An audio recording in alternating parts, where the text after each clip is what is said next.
Le nom de Jésus, plus haut que tous les noms.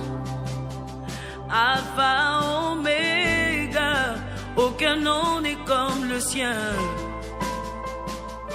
Le nom de Jésus, plus haut que tous les noms.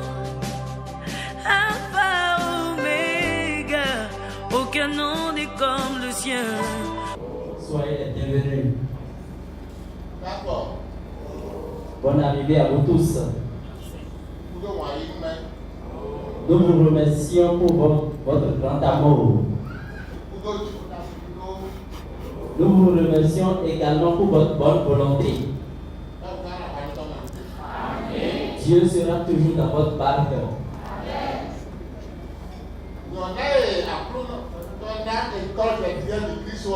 La grâce que Dieu a faite à l'école des fidèles de Christ, c'est ça que nous avons la volonté de partager avec vous ce matin. Est-ce que ça vous plaît comme ça? Est-ce que vous allez l'accueillir? Dieu va vous assister. Écoutez attentivement. Et si vous avez une préoccupation, une question, vous allez la présenter. Vous allez écouter le salut éternel. Par la grâce de Dieu, vous allez tout écouter. Au nom puissant de Jésus-Christ, nous l'avons demandé. Merci beaucoup. Veuillez vous lever, nous allons remercier Dieu. Une bénédiction avant de commencer. Seigneur, nous te rendons grâce. C'est bon. Glorieux, nous te rendons grâce.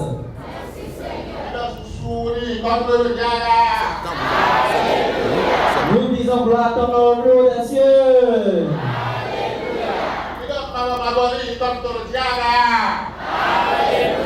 Éternel est ton nom, des cieux. Seigneur, ce matin, c'est toi qui as rassemblé tes fils afin de leur dire ta parole.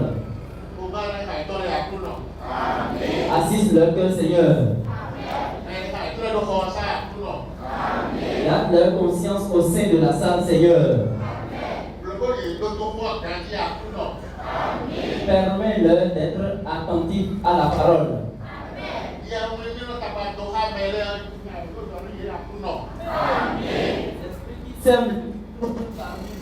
Seigneur, éloigne-les de nous. Afin qu'ils écoutent ta parole, Seigneur. Au nom puissant de Jésus-Christ, nous l'avons demandé. Veuillez vous asseoir. Alors, merci. Nous allons accompagner le révérend pasteur.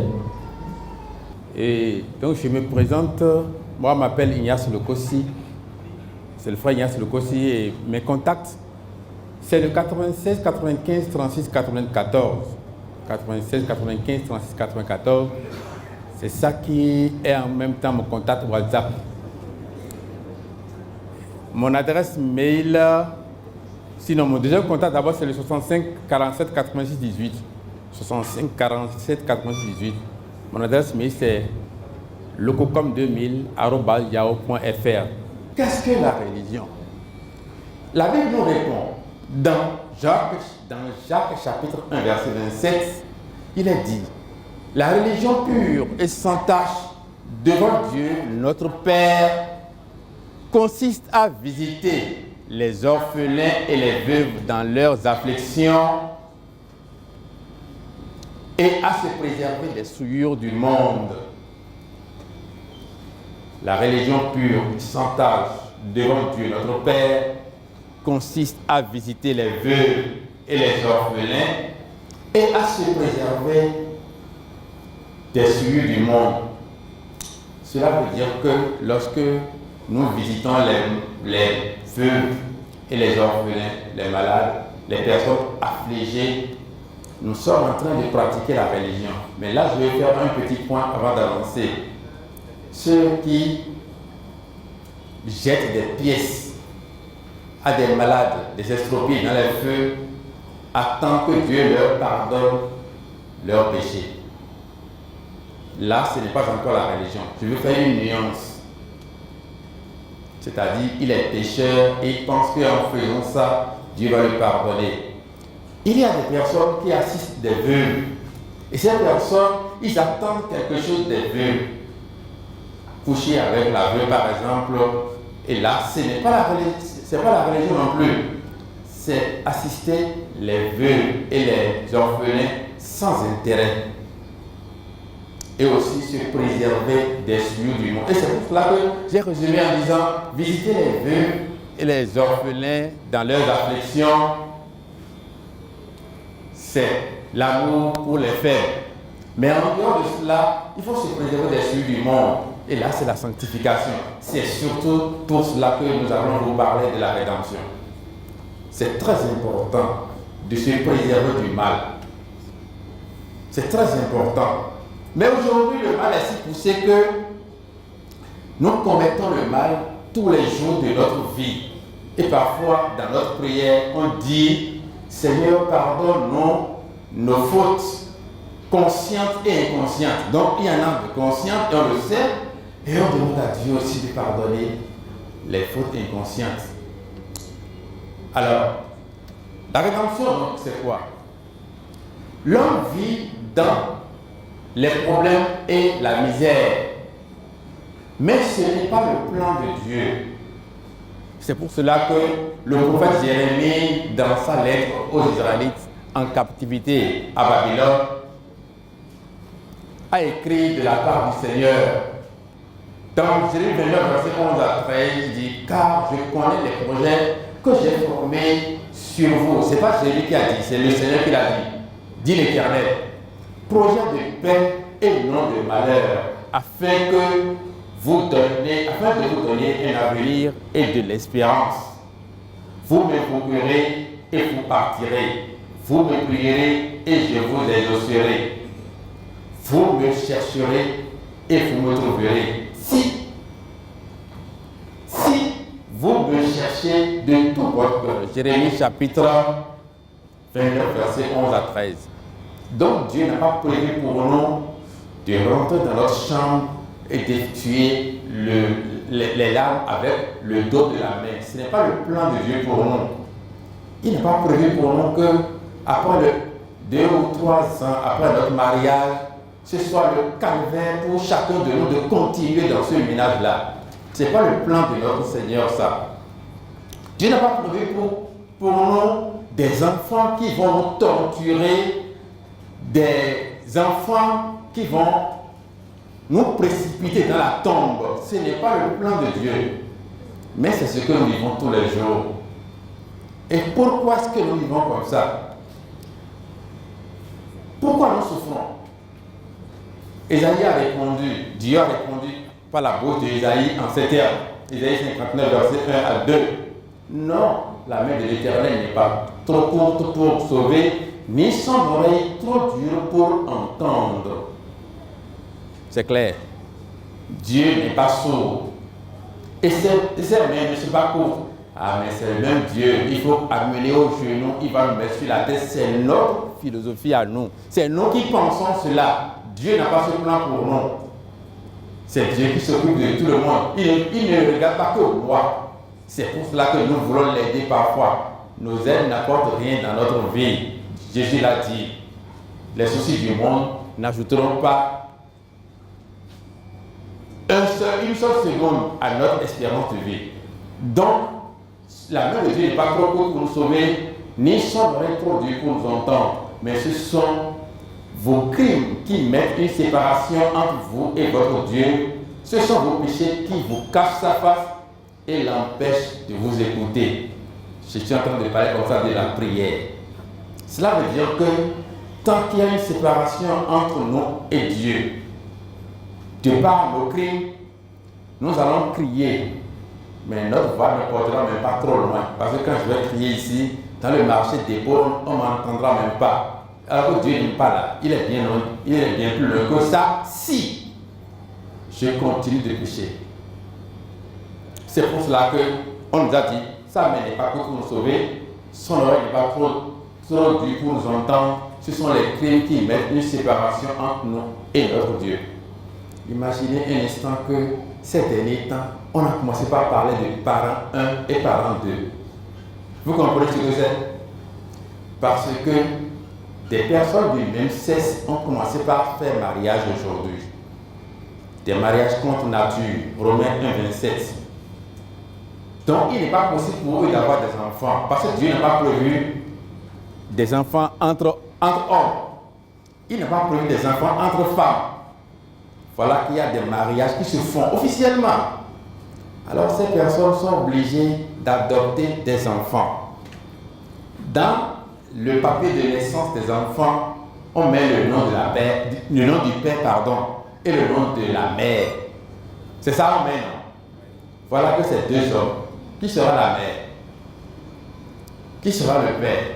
Donc, les grands de ce monde sont en train d'essayer de faire en sorte que sur les actes de naissance, désormais, on ne mette plus le nom du père et le nom de la mère. On va mettre parent 1 et parent 2 pour permettre aux hommes d'avoir des enfants et de porter et de mettre le nom sur l'état civil de ces enfants-là, qui vont adopter des enfants en pharmacie dans les rues, des enfants abandonnés qui sont dans les orphelinats. Ils vont les chercher pour dire nous voulons les avoir comme notre enfant. Et Dieu est en train de voir. Ce n'est pas son plan. C'est pour tout cela que on dit le péché, nos crimes constituent une barrière entre nous et Dieu aujourd'hui. Ce n'est pas possible que l'homme puisse penser comme ça. J'ai mon épouse, on vit ensemble, nous avons un enfant, et après un bout de temps, un autre enfant est en train d'arriver.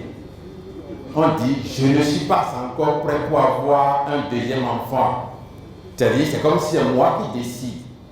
Et là, on fait une interruption volontaire de la grossesse. On fait un avortement parce qu'on dit, je ne suis pas prêt.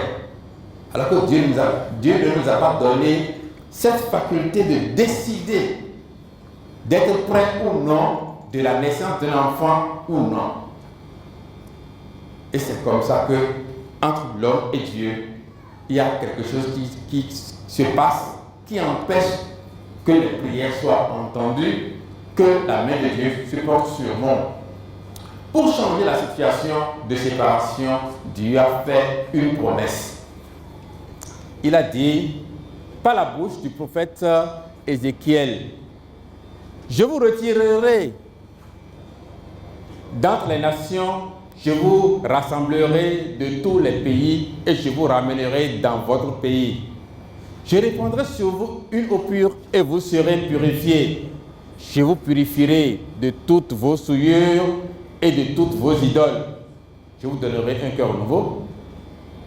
Je mettrai en vous un esprit nouveau. C'est toujours l'Éternel qui me parle à travers cette promesse. J'ôterai de votre corps le cœur de pierre et je vous donnerai un cœur de chair. Je mettrai mon esprit en vous.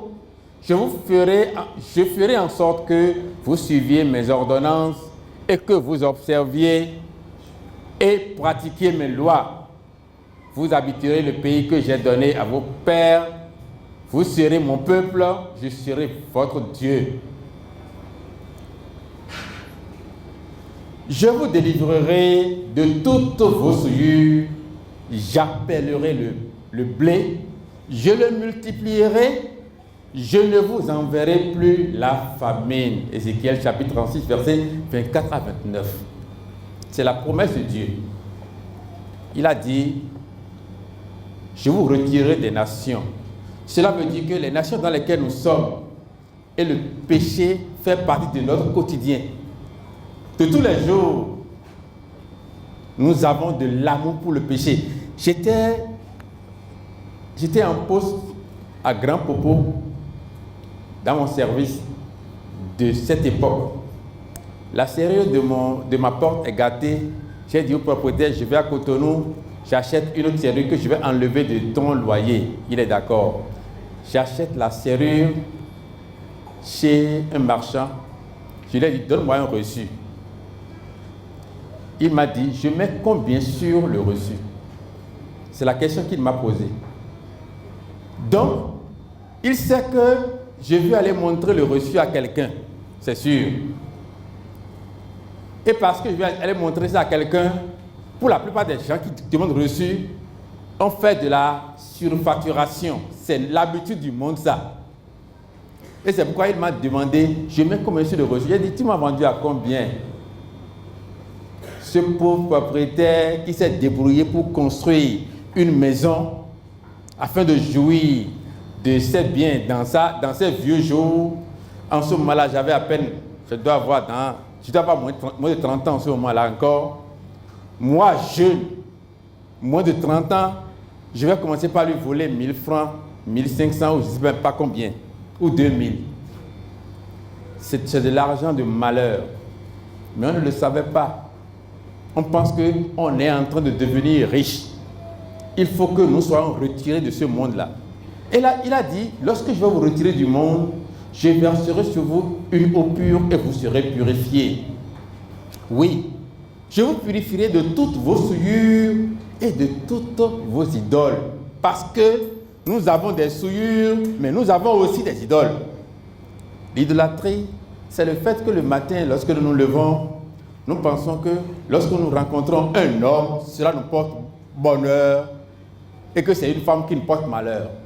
Alors, le matin, je sors de la maison, je prends la route et c'est une femme qui se pointe.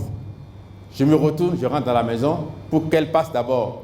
J'attends un peu, je sors à nouveau, une autre femme arrive encore. Vraiment, ces imbéciles-là, elles sortent d'où? Et chaque fois que je sors, c'est une femme qui se pointe.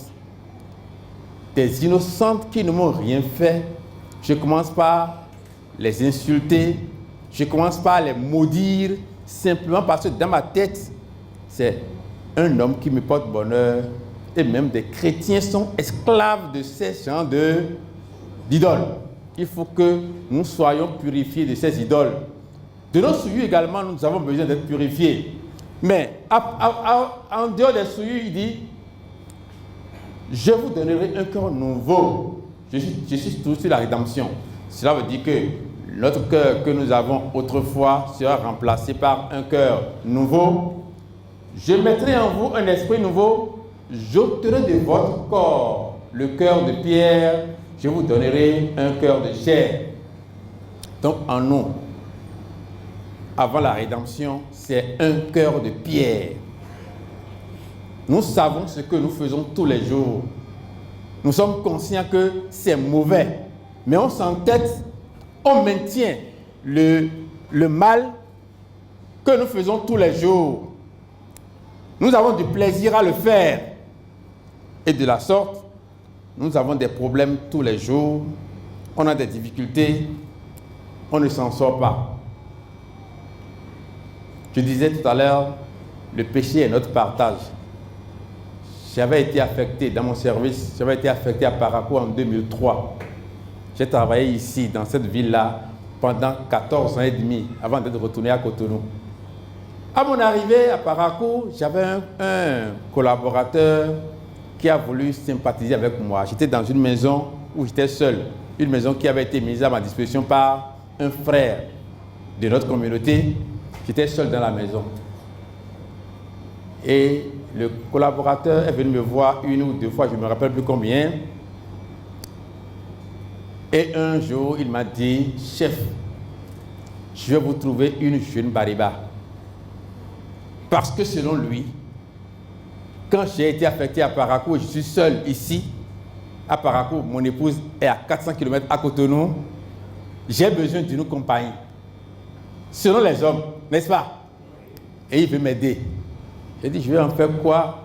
Il dit, oui, elle va venir vous tenir compagnie. J'ai dit, je n'en ai pas besoin, parce que toute ma vie, jusqu'à l'instant où je te parle, je n'ai jamais connu de femme. Pourquoi Dieu ne veut pas exaucer mes prières? Alors que tous les jours, je reçois des messages. Tout récemment, quelqu'un m'a envoyé un message pour m'appeler bébé. J'ai dit non, on m'appelle Pépé. Vous m'entendez? Non, j'ai dit non, je ne suis pas bébé, je suis Pépé. Ou bien, n'est-ce pas? Comment vous m'appelez? C'est ça. Je le lui ai rappelé. Le péché est devenu notre partage. Il faut donc qu'on nous enlève ce cœur qui nous retient dans le mal tous les jours. Et c'est ce que Dieu a fait. Il dit, je mettrai mon esprit en vous et je ferai en sorte que vous suiviez mes ordonnances et que vous observiez, pratiquiez mes lois. C'est lui-même qui veut faire, à travers l'esprit qui mettra en nous, en sorte que nous allons avoir du plaisir à vivre dans la sainteté. Vous voulez l'expérimenter? C'est l'occasion pour vous aujourd'hui. Suivez le message. C'est ce qu'il a fait pour nous à travers l'esprit qu'il a mis en nous. Vous serez mon peuple désormais. À partir de 500, nous sommes le peuple de Dieu. Il sera notre Dieu. Je vous délivrerai de toutes vos souillures. Et il fait des promesses. Nous allons vivre dans l'abondance parce qu'il va appeler le blé pour nous. Il va multiplier le blé pour nous. Tout ce que nous allons toucher va produire de l'abondance. Mais nous travaillons beaucoup, on se lève tôt, on se couche tard et on est toujours dans le besoin, on est toujours dans le manque. C'est pour cela que Jésus, à son tour, quand il est arrivé, il veut parler également de cette promesse-là, de la rédemption, du salut qu'il veut il veut nous donner l'occasion d'avoir. Et c'est lorsqu'il a rencontré Nicodème, sinon, lorsque Nicodème l'a rencontré, il y a eu un échange. Nicodème, le voyant ressuscité des morts, le voyant marcher sur les eaux, en tout cas faire beaucoup de miracles, il lui a dit, Rabbi, nous savons que tu es un docteur venu de Dieu, car personne ne peut faire ces miracles que tu fais si Dieu n'est avec lui. Donc pour lui, il voit que Dieu est avec Jésus. Mais Jésus lui a répondu, en vérité, je te le dis, si un homme ne naît de nouveau, il ne peut voir le royaume de Dieu. Donc, quand lui, il était en train de glorifier Jésus pour ses miracles, Jésus lui parle de l'essentiel, la chose la plus importante de sa vie, qui est la nouvelle naissance. Personne ne peut voir le royaume de Dieu s'il ne naît de nouveau. Ce n'est pas resté là. Nicodème, curieux, a dit, comment un homme peut-il naître quand il est vieux? Peut-il rentrer dans le sein de sa mère et naître? Jésus répondit, en vérité, je te le dis, si un homme ne naît d'eau et d'esprit, il ne peut entrer dans le royaume de Dieu. Donc, la nouvelle naissance dont il est question sera opérée par de l'eau et l'esprit que nous ne voyons pas. C'est cette nouvelle naissance que nous voulons vous annoncer aujourd'hui. Ce qui naît d'un père humain est humain. Ce qui est né de la chair est chair.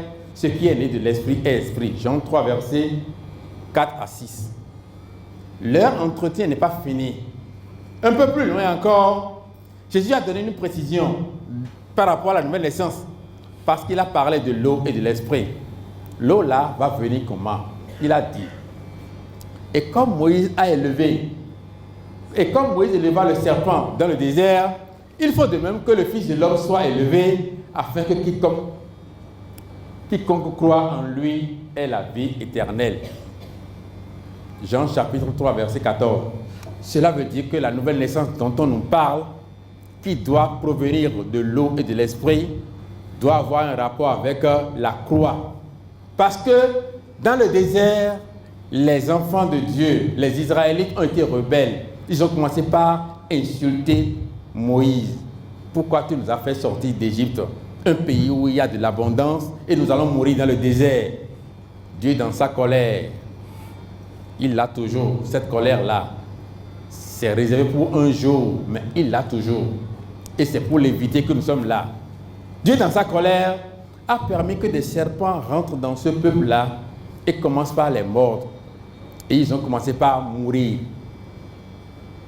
Moïse a crié à Dieu, qu'est-ce que je vais faire? Il dit, regarde bien le serpent qui est au sol, trouve un métal de bronze, façonne un serpent avec le métal, mets-le sur une perche bien haute. Et lorsque le serpent vivant, venimeux, va mordre quelqu'un, s'il regarde le serpent qui est sur la perche, il ne mourra pas. C'est la foi. Parce qu'il faut croire avant de regarder un métal lorsque vous avez le venin dans votre corps. Et ceux qui ont cru ne sont pas morts, mais ceux qui n'ont pas cru ont perdu la vie simplement. Il y a un rapport entre ce qui s'est passé en ce moment-là et ce qui se passe aujourd'hui. Un peu comme il y a un rapport entre ce qui s'est passé au temps de Noé et ce qui se passe aujourd'hui. Noé a dit, rentrez dans l'arche. Ils ont dit, oh, quelle arche? Depuis quand le vieux là, il est devenu fou. Mais ceux qui sont rentrés ont été sauvés par l'eau du déluge.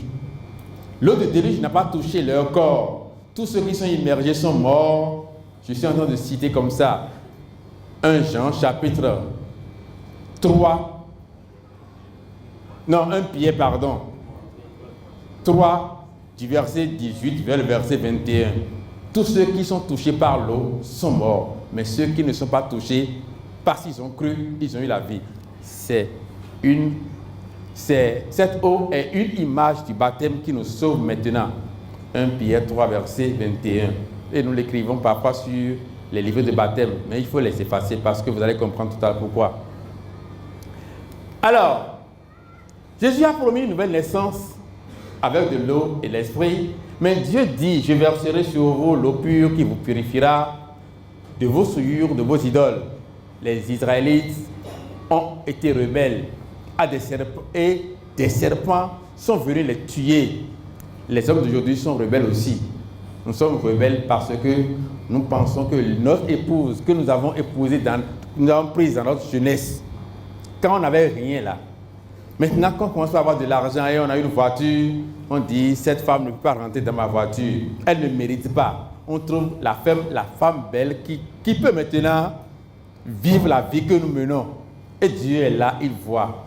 Et nous prions. Comment Dieu va exaucer ces prières-là? Ne voyez-vous pas qu'il y a un problème? Lorsqu'une femme commence par avoir un peu de l'argent, elle commence par dire, tu ne me mérites pas.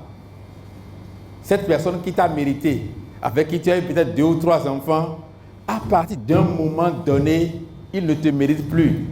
Et qu'est-ce qui s'est passé?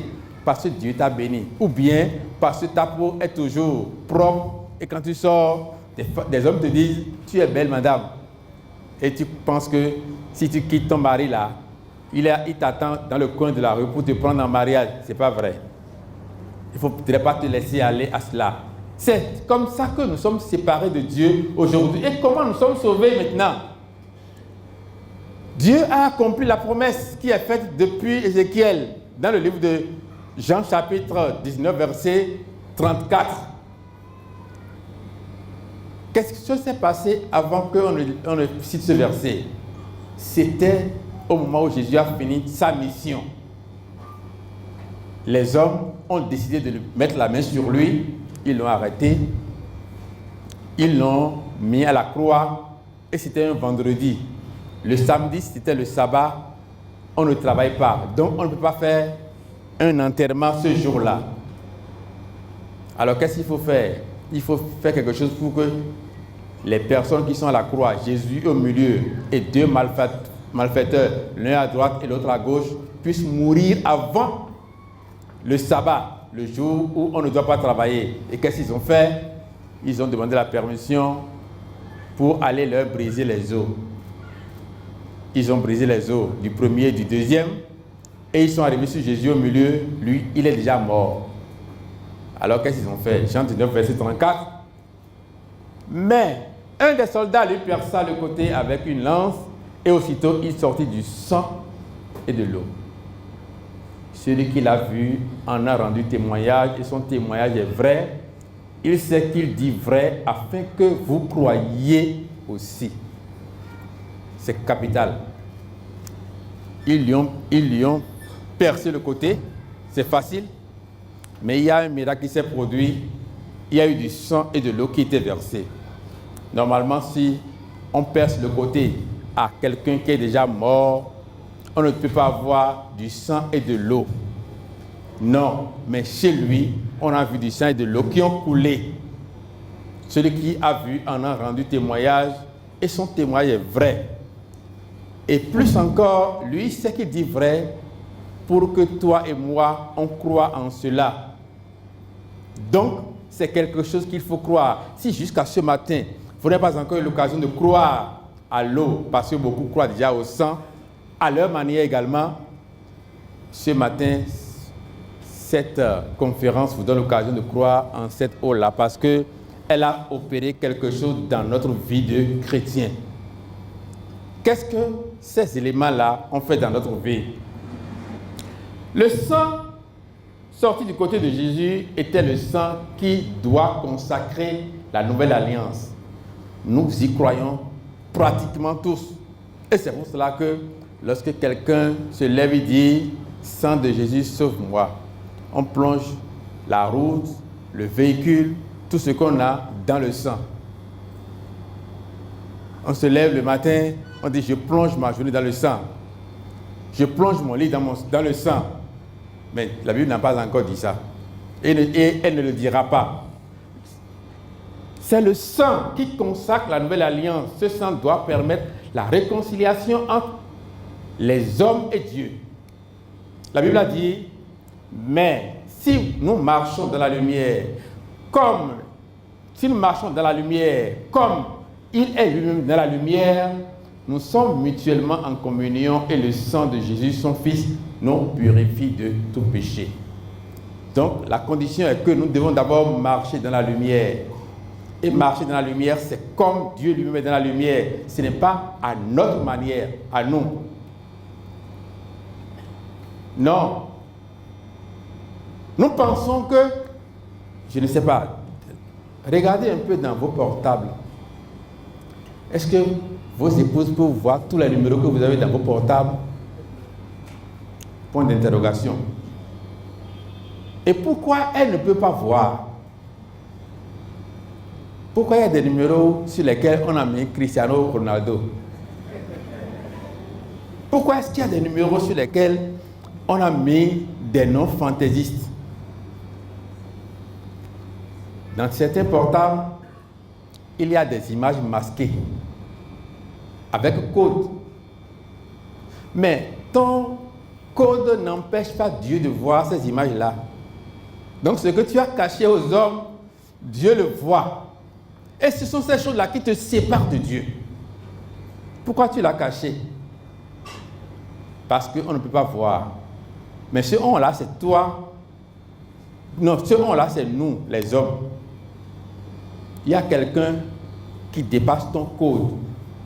Il y a quelqu'un qui sait, qui connaît les numéros que tu as dans ton portable, les numéros pour lesquels tu as mis des noms bizarres. Et c'est pour cela qu'il faut que nous commencions par marcher dans la lumière. Et quand ton portable va sonner, tu ne vas pas courir de la douche avec le risque de tomber pour que ta femme ne décroche pas. Tu ne vas pas mettre ton portable sur silencieux, petite fille, et toute la nuit, ça va dire vrrr, vrrr. Non, parce que celui qui va t'appeler, tu peux prendre son appel devant tes parents. L'appel que tu veux prendre et tu sors, tu restes à 1 kilomètre en jetant des coups d'œil derrière, t'empêche de vivre dans la lumière. Et de cette manière-là, le sang de Jésus, son Fils, ne te purifie pas de tes péchés. C'est pour cela que ce sang a été versé loin de tous les hommes. Même les personnes présentes n'ont pas reçu ça sur leur corps, mais on l'a versé sur le mont de Golgotha et on demande à tous les hommes de jeter leur regard vers ce sang, de croire.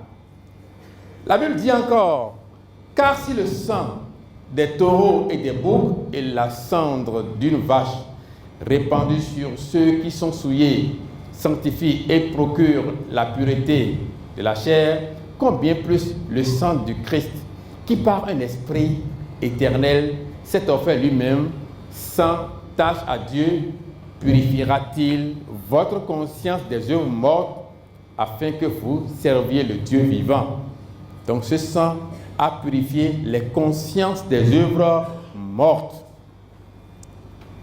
Les choses souillées qui sont dans le cœur, dans nos cœurs là, ce sang est venu donc les dégager et en même temps mettre entre nous et Dieu une relation. Désormais, il peut entendre nos prières et désormais, nos jeûnes seront acceptés de lui. Alors, en dehors donc du sang, il y a eu de l'eau. Et quel est le rôle de cette eau? Cet élément-là est resté inconnu du grand monde jusqu'à ce jour. Et c'est pour cela que nous sommes en train de faire l'effort de l'annoncer au grand nombre. La Bible dit, Éphésiens chapitre 5, verset 25 à 26, Marie, aimez vos femmes comme Christ a aimé l'Église et s'est livré lui-même pour elle, afin de la sanctifier par la parole, après l'avoir purifiée par le baptême d'eau. Le Christ qui s'est livré pour nous a sanctifié l'Église par la parole, et avant de le faire, lui-même, il a purifié l'Église avec le baptême d'eau. Donc, il y a un baptême d'eau que le Christ même a fait pour l'Église. Ce n'est pas par individu, mais il a fait pour l'Église. Et tout homme qui croit maintenant en cette eau rentre dans l'Église par la porte qui lui est ouverte à travers ce baptême-là. Vous devenez une autre personne à partir de ce moment-là, parce que ce que Christ a fait, c'est qu'il s'est livré lui-même pour l'Église afin de la sanctifier. Et c'est ça qui est la vraie religion. Ce que j'ai dit au début, Jacques chapitre 1, verset 27. Il l'a sanctifié par la parole après l'avoir purifié par le baptême d'eau. Donc cette eau qui est sortie avec le sang, c'est l'eau avec laquelle Jésus a baptisé l'Église. Et tous ceux qui croient sont baptisés dans cette Église-là. C'est pour cela que quand Jésus est allé vers Jean-Baptiste, il a dit, pourquoi tu viens vers moi? Normalement, c'est moi qui serais venu vers toi pour être baptisé par toi. C'est l'Esprit de Dieu qui est en train de parler pour révéler que Jésus lui-même a un baptême à faire. Et c'est ça qui est plus important que ce que lui, Jean-Baptiste, est en train de faire. Rôle donc de l'eau, je continue. Il faut être baptisé pour appartenir donc à l'Église. Et le baptême dont il s'agit, c'est Christ lui-même qui l'a fait. Or, tous les hommes n'ont pas un corps physique au moment où Jésus était là. À ce titre, Paul a écrit aux Colossiens chapitre 2, versets 11 à 12. Et c'est en lui, on parle de Jésus toujours, et c'est en lui que vous avez été circoncis d'une circoncision que la main n'a pas faite. Donc, ce que nous sommes en train de dire aujourd'hui, aucune main humaine ne peut le faire. Moi pas, le pape non plus, n'importe quel pasteur, de quel grand, il peut se faire appeler apôtre ou quoi encore, prophète, tout ce que vous voulez. Excusez-moi, même si vous êtes dans la salle, je vous dis, vous ne pouvez pas faire ce baptême parce que c'est Christ qui l'a fait. Il a dit, et c'est en lui que vous avez été circoncis d'une circoncision que la main n'a pas faite, mais de la circoncision de Christ qui consiste dans le dépouillement du corps de la chair, ayant été enseveli avec lui par le baptême. Vous êtes aussi ressuscités en lui et avec lui par la foi en la puissance de Dieu qui l'a ressuscité des morts. C'est ça le baptême. Il l'a encore appelé circoncision. On ne l'a pas fait avec une main. C'est par la foi qu'on l'a obtenu. Et c'est ce baptême qui permet donc à ce que nous soyons ressuscités avec lui. Nous sommes devenus une autre personne. La Bible dit dans 2 Corinthiens 5, verset 17, celui qui s'unit à Christ devient une nouvelle créature. Vous devenez une autre personne. Votre épouse va dire, mais mon mari a changé. Qu'est-ce qui s'est passé? Votre mari va dire, il y a quelque chose qui a changé en toi. C'est quoi? Qui t'a donné des conseils? Parce que tu es devenu une nouvelle créature. C'est l'eau du Christ qui opère cela. Et c'est pour cela que Romains 2, versets 28 à 29 a dit, le vrai juif, le vrai adorateur de Dieu, le vrai chrétien, je vais dire aujourd'hui, parce qu'aujourd'hui là, il n'est pas question de parler de juifs, on parle des chrétiens. Le vrai juif, ce n'est pas celui qui en a les dehors. Ça n'a rien à voir avec votre apparence, votre robe, votre soutane, excusez-moi aussi, votre croix, quoi encore, votre chapelet, tout ce que vous avez comme objet de piété, ce n'est pas ça, parce que c'est ça les dehors. Et le vrai juif, ce n'est pas celui qui en a les dehors. Et la circoncision, ce n'est pas celle qui est visible dans la chair. C'est sans livrer de baptême. Vous voulez le faire? Vous voulez le faire? Ah, vous ne m'avez plus répondu parce que ça commence par peut-être toucher les sensibilités. Mais excusez-moi, c'est la vérité. C'est sans livret, c'est sans document. Parce que ce n'est pas celle qui est visible dans la chair. Mais le juif, c'est celui qui l'est intérieurement. Et la circoncision, c'est celle du cœur selon l'esprit et non selon la lettre. Ah, on a écrit ici qu'il faut faire ça, c'est pourquoi je le fais. Ce n'est pas ça, ce n'est pas une affaire de lettres. C'est une question aujourd'hui de foi, c'est une question spirituelle qu'il faut. Et quand on croit, on constate le changement en soi. C'est celle du cœur selon l'esprit et non selon la lettre. La louange de ce juif ne vient pas des hommes, mais de Dieu. C'est Dieu qui nous glorifie désormais, parce que à un moment donné, on va constater en nous l'être nouveau que nous sommes devenus. Nos patrons auront confiance en nous, nos collègues auront confiance en nous, nos maris, nos épouses, nos enfants et nos parents auront confiance en nous. Il y a eu, cela doit faire, je crois, près de 17 ans. On est venu dire à mon épouse à la maison que c'est dans ce parcours toujours. Hein. On a vu ton fils à Banikani. Il est là dans la salle. Il a dit, elle a répondu, pardon, ce n'est pas mon fils. Et l'autre dit, non, comment? On ne fait pas de témoignage sur les enfants. Hein. C'est ton fils qu'on a vu là-bas. Il dit, non, ce n'est pas mon fils que vous avez vu là-bas. Effectivement, quand on a fait, elle a demandé, on s'est rendu compte que c'est une ressemblance, ce n'était pas lui. Je vais lui demander de continuer comme ça parce qu'il peut changer à tout moment, ce que je ne lui souhaite pas. Mais c'est une grâce de Dieu que tes parents puissent dire, ce n'est pas ma fille. Non, ce n'est pas ma fille. C'est ça. Parce que ce qu'on dit, ce n'est pas bon. Donc je dis, ce vrai juif ne reçoit pas ses louanges des hommes, mais de Dieu. Parce que Dieu connaît notre cœur. Alors, Paul a encore dit, dans Galates chapitre 6, verset 14, pour ce qui me concerne, loin de moi la pensée de me glorifier d'autre chose que la croix de notre Seigneur Jésus-Christ, par qui le monde est crucifié pour moi, comme je le suis pour le monde. Galates chapitre 6, verset 14. Donc le vrai juif, celui qui est né de nouveau, celui qui a connu la rédemption, il ne se glorifie plus aujourd'hui de ses richesses. Ce n'est plus la griffe de son costume qui est importante. Ce n'est pas le type de véhicule qu'il roule qui est important. Ce n'est pas son salaire qui est important pour lui.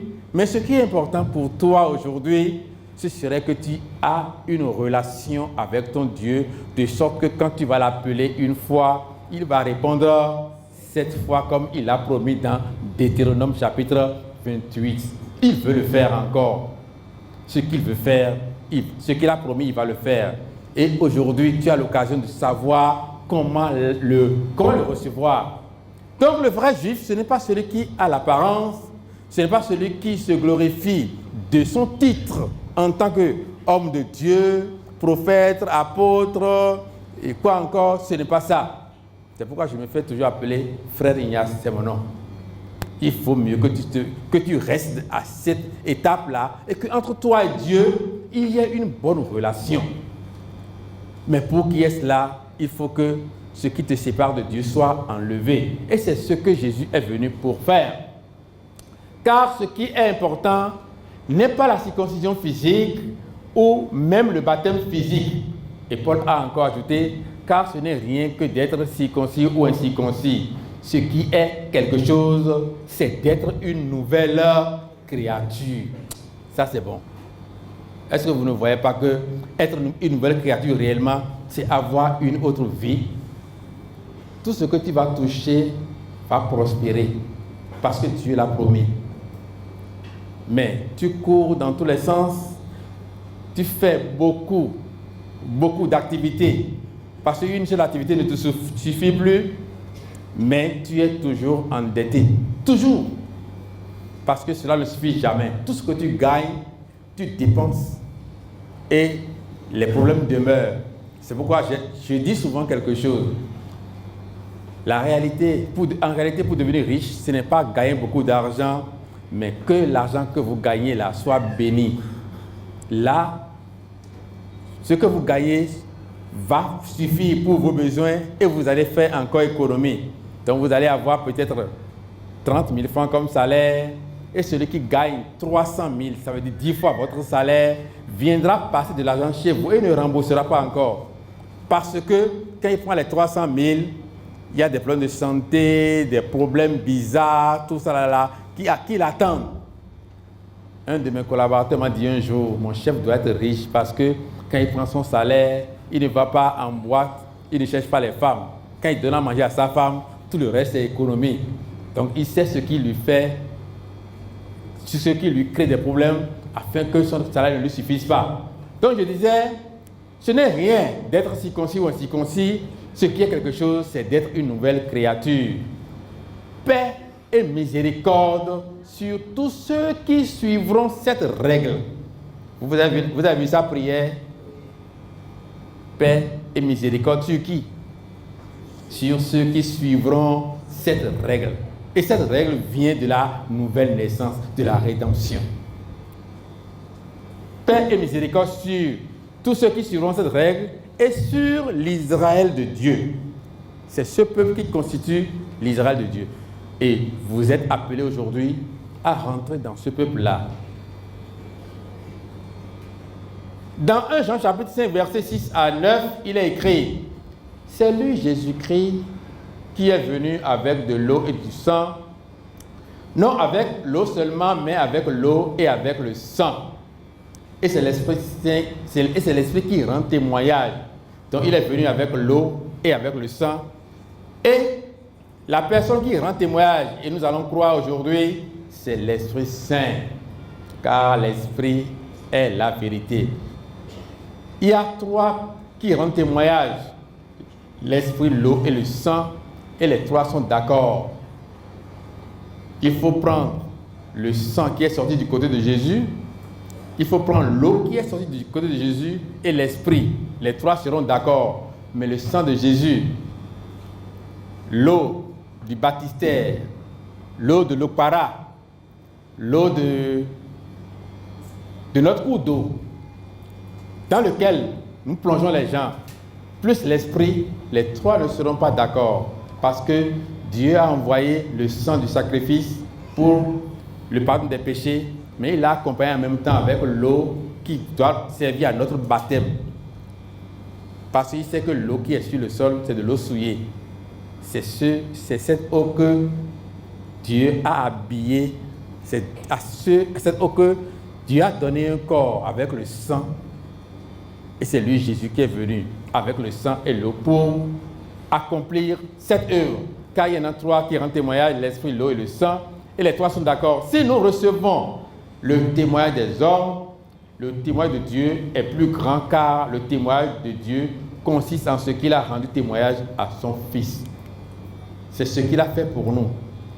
L'eau de Jésus, le sang de Jésus, l'Esprit Saint qui est resté même en lui, les trois sont d'accord. C'est cela la rédemption. Nous avons donc compris ce que c'est que la rédemption. En résumé, il faut dire, Dieu a envoyé du sang pour opérer la réconciliation avec nous. Mais ce sang ne sera pas efficace si nous ne sommes pas baptisés pour être capables d'avoir réconciliation avec lui. Il l'a fait et ensuite il a envoyé son esprit pour habiter en nous. Nous allons voir l'impact de la rédemption sur la prière. Je vous remercie pour votre attention. Le nom de Jésus, plus haut que tous les noms. Alpha, Oméga, aucun nom n'est comme le sien. Le nom de Jésus, plus haut que tous les noms. Alpha, Oméga, aucun nom n'est comme le sien.